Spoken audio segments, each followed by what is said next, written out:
how I became a Muslim is something I can talk about. Why I became a Muslim is something completely different. But it all started the first night. I didn't know anything about Muslims or Islam. I had no clue that they even existed until I watched the movie Malcom X, which came out round about, I think it was 92 it came out, and I think I was watching it 13, 14 years old, something like that, and it sort of like just stuck into my head for some reason.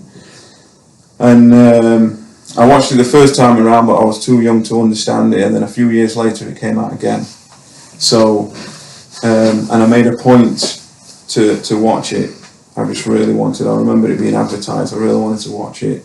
So I was actually going out, there was a function, a family function, and we had to go somewhere, and I actually cut it short to go home to make sure that I watched this. I just really wanted to watch it. What's funny is I'm actually just downloaded Malcom X, his biography. Okay. So, alhamdulillah. Yeah, that's a good read. That's a very good read. But, so after that, there wasn't a direct influence. It was just something that once I'd seen it did resonate within me, and I kept it for quite a while. It was,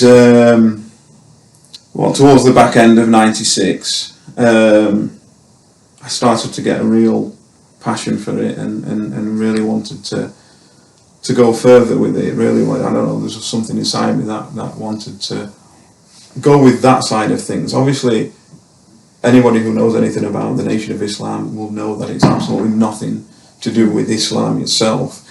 But I weren't to know that. I thought Islam, that was Islam. That's the only reference I had. So I started to get a little bit more into it, and in the thought process, not in actual physical research or anything like that, because there wasn't any, there was nothing available. Just for the audience, in terms, obviously, Malcom X resonated you, but in terms of your background, what's your background? Yeah, so I'm a mixed race background of different nationalities, but I always associated myself with the African side, or West Indian side, which is my father's side, and I have a large family. And although there's mixture along the board, I always associated myself with that side. So obviously, in terms of roots, you want to learn more about that. And so that's probably why it clicked. It all clicked in the first place, to be fair. So once I started to get interested in all this sort of thing, I in January of '97. Well, before then, when I'm getting interested in it, I started giving up certain things. So, I never smoked anyway, but like alcohol and pork and all these types of things, because that was in the movie that you shouldn't do all these things. And so I gave it up way before. And then one day because my father and mother were separate, were divorced, so I lived with my mother, but the school that I went to was in the same village as where my dad lived, so what I used to do is travel to my dad's house, see him for a bit, and then go to school. So one morning I travelled to my dad's house, and he always used to have the news on, always, in the morning before he went to work, and there was a news clip about a new mosque opening. I can't remember where it was. I think it was either Birmingham or Bradford, probably Bradford, because there's more mosques than houses in Bradford. So there was a new mosque, and what it showed, it was a really good clip, because what it showed was they had this Muslim girl talking for a few seconds about what it means to be a Muslim. I can't remember what she said. But what it did show also, it showed a nightclub in the evening, music and blah, blah, blah. And then it showed a masjid in the evening, serenity. Next door to each other? No, two clips. Okay. So a clip of a nightclub and what goes off at night there, and a clip of a masjid and what goes off there. So it was like a difference between what we would call chaos and and then serenity and peace and things like that. And that was it was a really good clip. And I was sat there and just overcome with, I have to become a Muslim. Just from that, just sat there. I did it, you know. And so that day I went to school, but I had because I was in the sixth form, so I had a free period, the first. So I went and got my registration and came straight back to my dad's house to look in the phone book. They had phone books in those days, for the address of the nearest mosque, so that I could just go there. I just wanted to become a Muslim. So I tried to. The address, I didn't understand it told me the address, and when I looked for it, I couldn't find the mosque when I went to look, because I didn't know the area too well. It was near the town centre. This was in Doncaster, and I couldn't find it, so I went back home, and my that's because obviously I'd not told anybody that I want to become a Muslim. So I used the opportunity to tell my mum I want to become a Muslim. I said to her, look, I've decided that I'm going to become a Muslim. And she said to me, oh, it's a very strict religion. So first of all, I didn't even realise, I'd never heard of Islam, but she seems to know, it's a very strict religion. And then she said, I'll phone the mosque for you to see if, what you have to do, which, I'm a bit surprised at, but then she phoned it, but, typical in all masjids, nobody answered the phone. So I said, well, okay, I'll just go down on the weekend and I'll have another look to see if I can find it. So I went down, and I remember because I must have caught the prayer time, because as I walked in, people were walking out. And I'll never forget, there's a guy, and his name's Dr. Shah. Obviously, I didn't know that at the time, and he won't remember this, but, well, I don't even know if he's still alive, to be honest with you, because they were pretty old at that time. As he was walking out, he extended his hand to shake mine, and I didn't know what he was doing. So I just walked straight past him.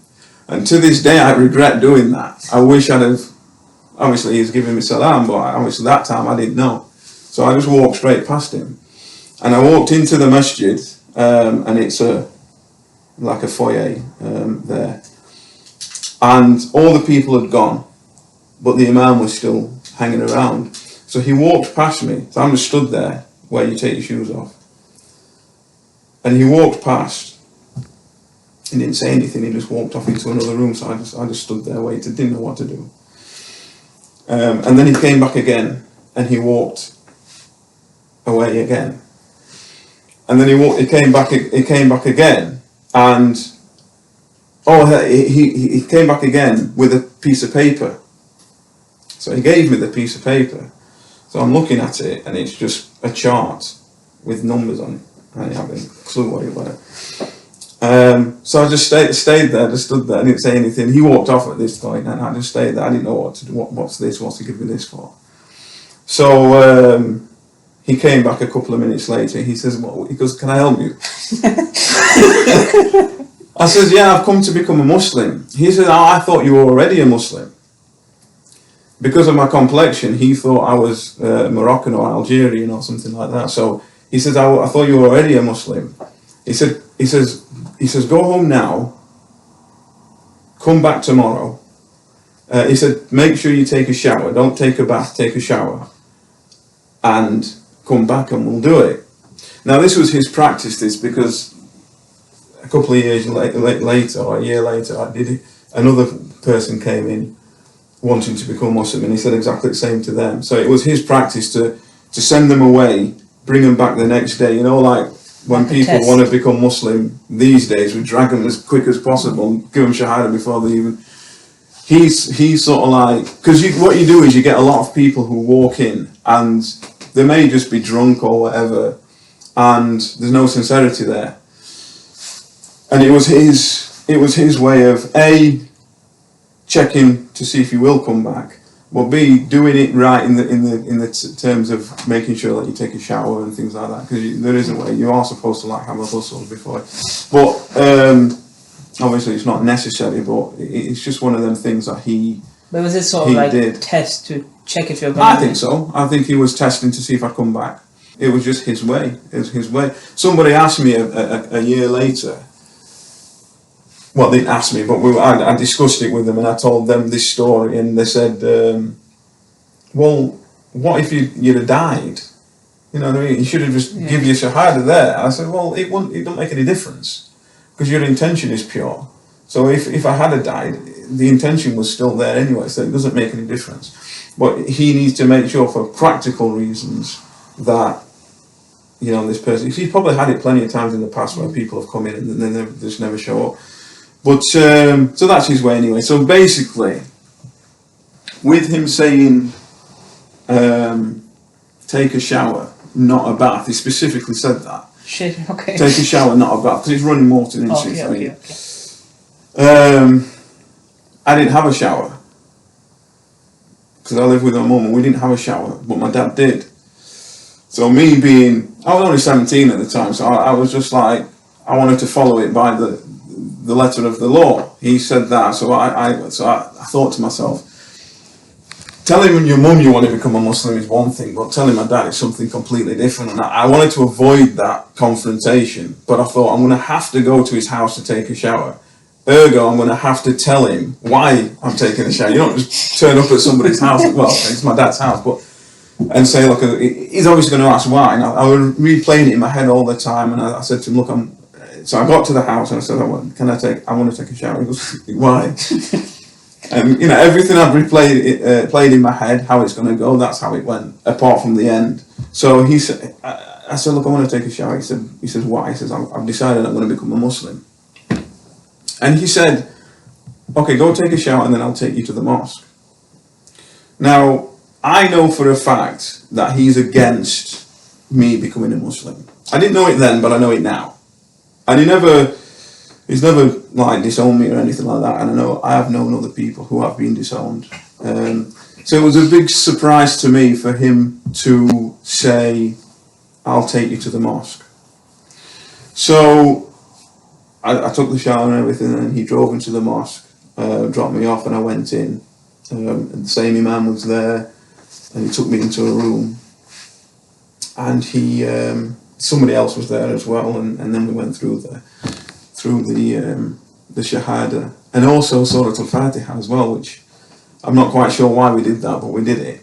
And it was funny because in the Malcom X film, he recites Surah Al-Fatiha while he's in the masjid.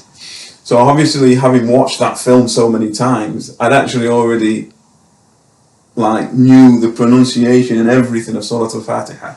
So when I said it, he was shocked, thinking well, you've said it almost perfectly. Obviously I didn't tell him that I'd watched it and heard it, but and that was it. So the sheet of paper that he gave me at the beginning when I wondered what's this, random piece of paper. That was a Ramadan timetable, because it was the first of Ramadan. So when I accepted Islam, it was the first of Ramadan, and that was the story of that. And then from there, the